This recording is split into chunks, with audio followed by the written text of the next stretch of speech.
Welcome everyone to our third episode of Hunting for Suspenders and Stilettos. The podcast where we explore the edges of leadership. In other words, we dance with what it is to be a leader.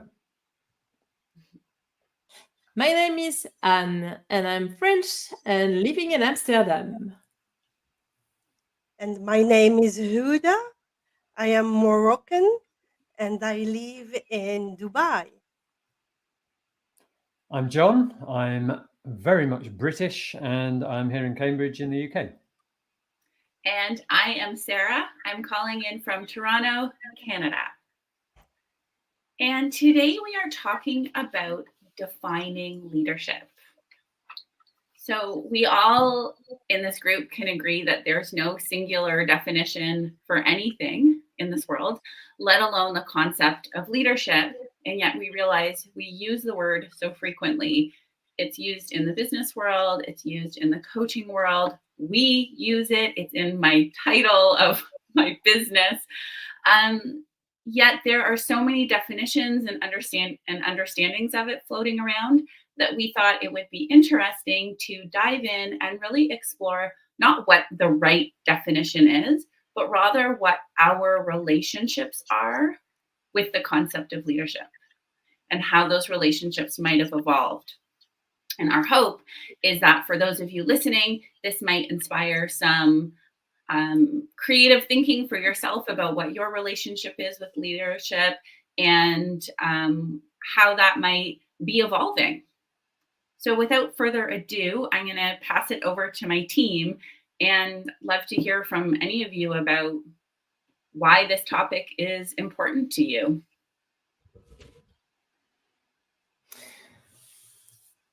So for me, honestly, I at the beginning, I had a very weird relationship with leadership. I was thinking, what is this word? Like leadership, what does it mean? It's a bit like, it's not palpable very much, So I kept being curious, and yes, so that's really what happened. I really want to invite people to think what is leadership for themselves, because this is what I have done for myself, and now I understand that it's everyone has their own definition of leadership and how to be a leader. Okay, so I'm hearing you sort of went from almost suspicious to curious.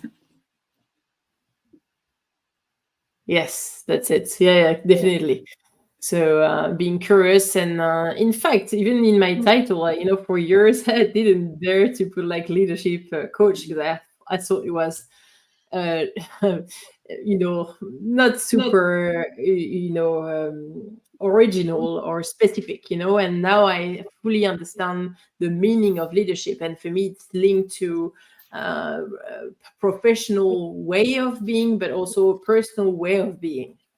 So that's that. Then it's made it whole for me, and that's what I was missing initially when I started to hear more about that concept.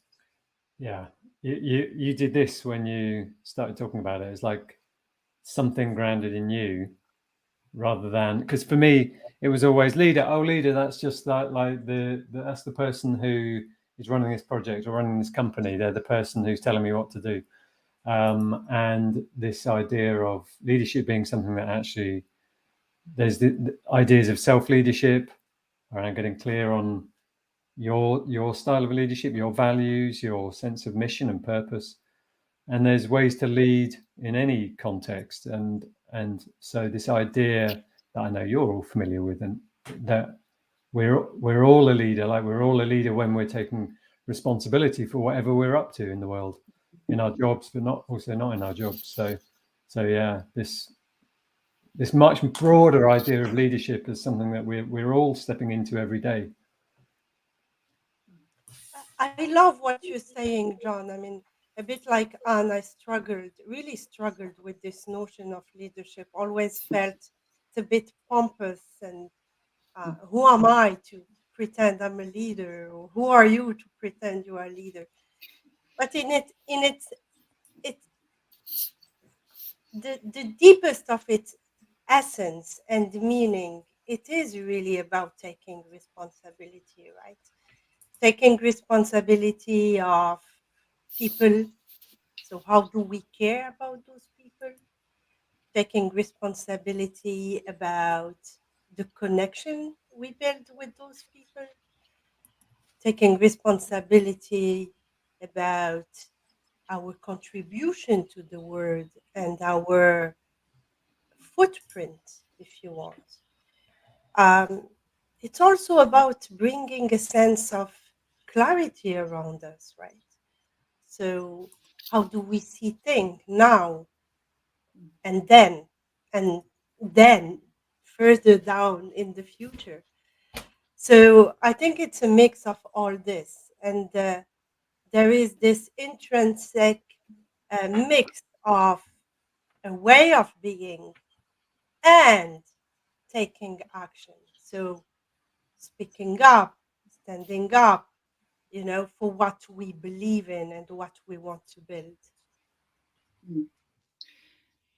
Thank you. And I really heard from each of you sort of a shift from an original, almost like a hang up on what the word meant, like a resistance to the word because you think it means either something pompous or arrogant or a set of qualities that, do I dare say that I have those qualities? And once that sort of dissolved that and said, well, how can I become curious about this concept of leadership? Your relationship with it really changed, and you began seeing it as, oh, wow, this is a way to have purpose. This is a way to have clarity. It feels good to take responsibility in this new way. And I definitely agree. I mean, I have my own journey, and it's similar to my relationship with the word. And the next question I have for you is, what's changed for you as your relationship with the concept has changed? What's opened up for you in your life or in your work once you started viewing yourself as a leader? I think it invites something. It invites something of you. Say more. Kind of, if you can step into seeing yourself as a leader, then it calls you forth into doing something with that. I haven't got any more on that right now. Someone build on that. But there was something for me about, if I can see myself as a leader in all sorts of contexts, not like if I'm on a team and someone else is leading it, I can still see myself as a leader in that team. And if that's true, if it's true that we can be a leader in every situation, every circumstance of our life, then seeing that has this natural calling forth. Okay, well, I better fucking do it then. Yeah, that kind of sense. Yeah, for me it was like a mindset switch. In terms of actually I can be it if I want to. I don't need to be handed like a crown to be a leader,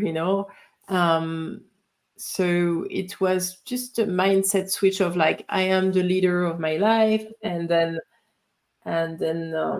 for me, like I said, at the beginning, like leadership became like a broader theme. It's not about I'm going to lead a team. I'm leading my own life. So so that's the fact of like bringing it to a level that is palpable for us. Because like at least maybe if you're not handed up like that crown or that title, you're not gonna take the position as a leader. But in your life, you can definitely do without having anything. You don't need a title to be the leader in your life. 100%. Yeah, you can hand yourself the crown at any moment. Exactly. Yeah. And so it's as much as we lead into small, tiny things than the big things, right? That sum of small actions, small responsibilities, design actually, craft, curate our being for the bigger things, right? So it's the way we say hello to someone who opens the door for us, you know, saying thank you and acknowledging that person is an act of leadership. You know, taking responsibility of what's happening in the world, choosing to recycle versus throwing things. So giving clothes or recycling them, giving them to other people, or giving a small token of appreciation to someone. Those are also acts of leadership. It empowers the other people. People feel seen and they exist, and building those connections for me is the first step into stepping into any type of leadership, really, the connection. I like what you're saying, and it's so clear that for you, these acts of kindness and respect and acts of service are vital to your expression of leadership. That's an interesting thing, like an individual expression of leadership, because there's, I'm wondering what we could say that's like really edgy or, you know, radical about leadership. And like, because one of the things I see is there are people who are not my model of leadership. They're not my style of leadership. And yet they achieve amazing things. You look at Elon Musk, you look at Steve Jobs. They do it in a way that is totally different to how I lead. And yet they achieve incredible things. So like, I'm curious, like what's in it? If we're looking at edges of leadership, like what's an uncomfortable truth for you around it? I think there are also like great leadership that ended up having horrible things happening, or maybe not so great. Say more, Anne? Well, I mean, I think in times of war, you know, like whoever you go, which part do you go to, there is somebody that actually lead that country into war, you know. So like so their style is engaging somehow people to actually follow them. Yeah. And I think that's why cultivating our own definition of how we want to be as a leader is so important. I read somewhere there's more than, I mean, who knows if this number is true, but more than 850 definitions of leadership. So, right, so different people are attracted to different styles. And depending on how we are evaluating leadership effectiveness, we could say they've been effective. And at the same time, is that how resonant or appealing are those styles to me, to you, to the listeners? So I really think that's why I think this topic is so interesting, because it's not about going on ChatGPT and saying, well, you know, what's the definition of leadership? I better do that. It's about cultivating our beginning with ourself, our sense of self-awareness, that sense of personal awareness, personal responsibility. What are the worlds we want? That's how I think of it. Like, what are the worlds I can influence that feel good and joyful for me, and where I can demonstrate my leadership? There's some worlds I'm not a part of, and that's okay. I can't do everything yet. For example, I love teaching and I love coaching. And when I'm in those spaces, I'm in the classroom or I'm working one-on-one or in a group, I can create a space. I can open up a dialogue. I can empower people in a certain way. And for me, I realized, oh, that's my favorite expression of leadership now in my life. I don't have to do everything else, but I can do this. And I want to do this. So for me, that's been one of the big evolutions in my relationship with defining leadership. I think if we pull that thread And John, you mentioned Elon Musk and Steve Jobs, and we can add Jeff Bezos and all these big guys. And you refer to some political leaders making some choices. What is the common thread among those people? I think a big vision, a big vision for something new, for a big change. I think passion. Yeah, something the they word- believe in, like something Yeah. they 100% like back up and like believe in, you know? Yeah, Mhm. total passion, and the courage to act on it. So many of us have passions, and that's it, right? And we stop there, right? But when you see when we all know the story of Steve Jobs and how he started in with some friends, and you know, and this is passion in action, right? It's not just passion, right? We act on it and we grow and we come back at it. And the bravery, the sense of commitment to that passion so that it has an impact on people, right? It I think makes that's a like, difference yeah, for like others. zooming out. Like we're trying to define leadership, or we're talking about defining leadership here, and there's a sort of meta question, if you like, about like why have leadership at all? Like what's it trying to, what is leadership trying to achieve? What's the impact? And so when we think about the stereotypical leader, it's something about achieving more together than you could achieve on your own. It's something about I'd be interested to hear your thoughts, but like what is if we're stepping into leadership, what for? Like for the sake of what are we doing that? And isn't it something that isn't it for a change to make a difference somehow? The word that comes to mind is something different, better, improving lives, or improving something, right? Pushing the limits. I agree to this in the sense of I can, and at the same time, sometimes it doesn't need to be grounds, like it can be little things as well. Because that's also what I feel like, when I started with my journey with leadership, I was thinking, it needs to be extraordinary. It doesn't need to be extraordinary. I think that's the important piece, It can be also the way you decide to be with people, like we said, and yes, on a bigger scale, it could change, the world. Like for example, we could talk about Greta Thunberg. Like, I mean, she didn't have a title, and yet, like she moved something for her vision of the world.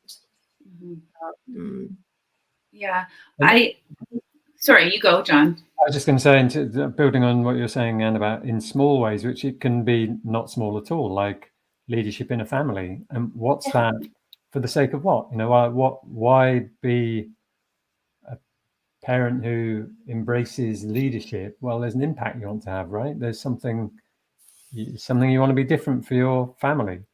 It doesn't have like for example, if you have children that are difficult, and then like how do you step in to your role as a parent, but also as a leader, to make things change? Or you have an issue with your partner, and how do you actually step in as a leader to also like see what's best to make a change? And it doesn't need to be like I said, like Greta Thunberg, or we don't need, it's not needed. Well, I think everything is needed. I mean, I think there's space for everything, and there's space for you. There's space for your leadership. And so what I'm taking away is that leaders are driven by wanting to take responsibility to create some kind of change that they view as positive. That change can be perceived as small. That change might be perceived as really large, and everything in between. but it begins with that desire for change and is motivated by this passion, a vision, and then this commitment to taking action. And one thing I'd like to add. Yeah, Houda, one last, I'd love to hear sort of one last thought for everyone, and then in the service of time, we'll be wrapping up. And then also I'd love to hear for viewers, what is your definition of leadership? So feel free to share in the chat any thoughts or ideas that are coming up for you. Yeah, we are very interested in how you view leadership and your own definition of it. Mm-hmm. Yeah, so feel free to put that in the chat, and then we can say a few final thoughts from each member of the group here. Yeah, for me, leadership is really developed one single act at a time. A definite, simple act that amplifies your impact on things that matter to you. And in the process, this act deliberately shapes your life, your work, your team, your organization, and the world at all. Thank you. So, in my view, leadership is a mindset, because it's all in us. And it's about activating this little crown that we put on our head. Well, I see a question from Costa. How do you see followers? I really like David Marquez, who wrote Turn the Ship Around. Excellent book. And his definition of leadership being to create more leaders, not followers. So I guess that's how I'd answer that one, Costa. Yeah, those are my final words. And my final words are thank you for sharing your definition or your ideas on leadership, further evidence that there is no one way, which leads me to my final thought for everyone, which is there's space for your way. So whatever you are called to step into, whatever way you want to feel more confident as a leader, take this as your permission slip to take your next step. And let us know if we can help. Full permission. Full permission. Bye. See you next time. See you next time. Bye. See ya. Bye.